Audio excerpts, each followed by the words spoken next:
Hola, mis hermanos, hermanas, creyentes, todos.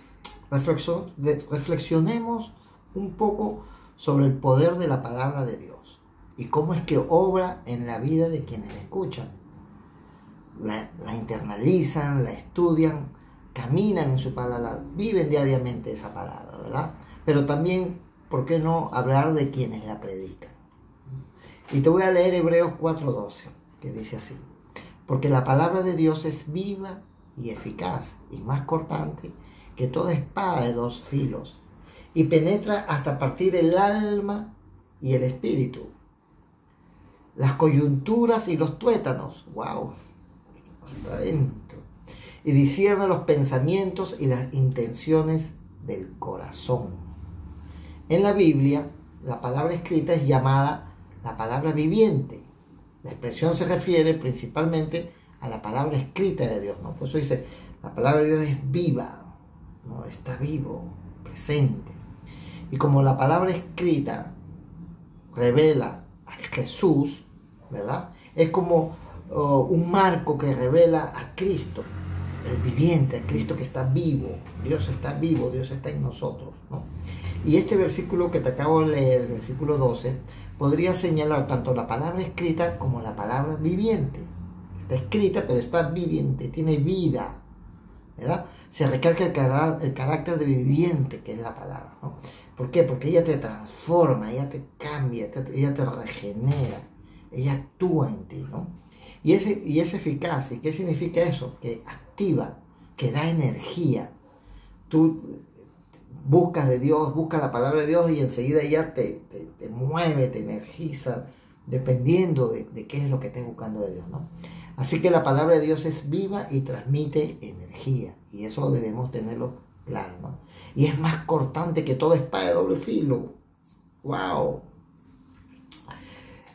Un profesor le decía a sus jóvenes estudiantes, predicadores, esto, ¿no? Les decía así: recuerden que ustedes predican la palabra de Dios, que es eficaz y muy afilada, pero es una espada de doble filo, ¿no? Que puede cortar en ambas direcciones, arriba y abajo. Puede cortar hacia la congregación, pero también puede cortar al mismo predicador. Eso le decía el profesor a sus estudiantes, al predicador. Por lo tanto, les decía, no prediquen ustedes nada que no se estén predicando a sí mismos. O sea, la palabra, cuando tú sueltas la palabra también se viene hacia ti. También te predica a ti, también te ministra a ti. También quizás te pueda redarguir, te pueda corregir, ¿no? Tantas cosas que hace la palabra. Muchas veces, ¿verdad? Uno descubre que la palabra la habías predicado para ti mismo, ¿verdad? De repente los hermanos no era para ellos y ellos no la recibieron como la puedes recibir tú, que la estás predicando, ¿no? Entonces quizás ese sermón solamente había sido para ti y tú fuiste ministrado por Dios, ¿no? Porque la palabra de Dios tiene dos filos, corta en ambas direcciones, hacia el que habla y hacia el que está escuchando, ¿no? Y al ser una espada de doble filo, penetra eficazmente. El apóstol Pablo escribió a los tesalonicenses lo siguiente, y te lo voy a leer.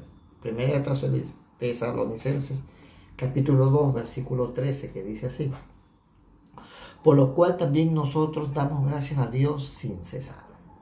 Porque cuando recibisteis la palabra de Dios que oísteis de nosotros, la recibisteis no como palabra de hombre, sino según es en verdad la palabra de Dios, la cual actúa en vosotros los creyentes, ¿no? Entonces, aquí en este es el propósito de la palabra de Dios: causar un efecto en ti y en tu vida. Ella actúa, ella hace algo en ti. La palabra de Dios nos mantendrá apartados del pecado. Ojo, la palabra de Dios nos mantiene apartados del pecado. Pero, tal vez, no sé cuál puede ser el caso de algunos, que el pecado los mantenga apartados de la palabra de Dios. Aquellos que están apartados de la palabra de Dios, habría que revisar si están en algún pecado, ¿no? Solo la palabra de Dios puede dividir el alma y el espíritu. También puede dividir las coyunturas y los tuétanos. Es decir, que la palabra de Dios puede entrar a nuestra propia carne, a nuestro propio ser, a lo más interior de nuestro ser y hacer una distinción. El Salmo 32.3 dice así: y discierne los pensamientos y las intenciones del corazón. ¡Wow! Mira hasta dónde llega. La palabra de Dios ocupa frente a nosotros el papel de juez. Y es el pecado la que las mantiene hoy alejadas a las personas de Jesús. No son los problemas intelectuales frente al texto de la Biblia. O sea, es una excusa decir, oye, no la entiendo. Sino que son problemas espirituales del corazón los que te mantienen apartado, mantienen esas personas apartados de Dios, separados de Dios. No hacen nada por buscar de Dios a través de la palabra.